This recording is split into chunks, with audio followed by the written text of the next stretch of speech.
जय Malhar news चॅनलच्या सर्व प्रेक्षकांना सपना चौधरीचा नमस्कार।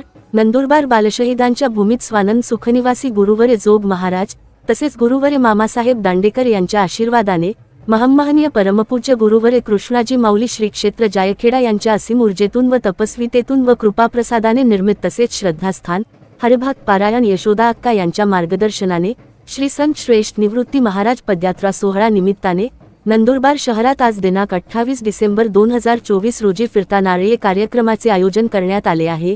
49 वर्ष पूर्ण झाले त्या अनुषंगाने या फिरता नारळी कार्यक्रमाचे नंदुरबार शहरातील गजमल तुळशीराम पाटील महाविद्यालयाच्या भव्य अशा मैदानावर या फिरता नारळी 49व्या कार्यक्रमाचे आयोजन करण्यात आले आहे।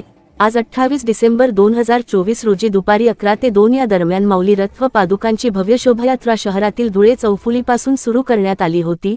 तसेच सदर शोभायात्रा ही मोठा मारुती छत्रपती शिवाजी महाराज नाट्यमंदिर मार्गे ITI रस्त्यावरून थेट दुपारी 2 वाजेच्या दरम्यान गजमल तुळशीराम पाटील महाविद्यालयाच्या मैदानावर दाखल झाली।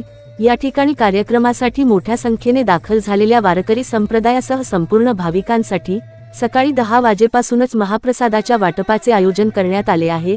दुपारी 3 वाजल्यापासून या फिरताना नारळी कार्यक्रमाचे प्रमुख आकर्षण असलेल्या रिंगण सोहळ्याच्या कार्यक्रमास सुरुवात होणार आहे। तरी भावी बंधूंनी मोठ्या संख्येने या रिंगण सोहळा कार्यक्रमास उपस्थिती लावावी। तसेच सायंकाळी 5 ते 6 वाजेच्या दरम्यान हरिपाठ व गीतापाठ, सायंकाळी 6 ते 7 रामकृष्ण हरिनाम जप, रात्री 7 ते 8 निवृत्तीनाथ महाराज पदयात्रा नियोजन व मान्यवरांच्या सत्काराचा कार्यक्रम, रात्री 8 ते 10 हरिभक्त पारायण भागवताचार्य श्री ज्ञानेश्वर महाराज वाघ, श्री संत वासुदेवजी महाराज स्मृती मंदिर ज्ञानेश्वर वारी भैरवगड अकोला यांच्या जाहीर कीर्तनाचा कार्यक्रम आयोजित करण्यात आला असल्याची माहिती समस्त ग्रामस्थ व हरिभक्त पारायण माऊली भजनी मंडळ नंदुरबार यांच्या वतीने करण्यात आले आहे। सपना चौधरी, जय मल्हार न्यूज नंदुरबार।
राजा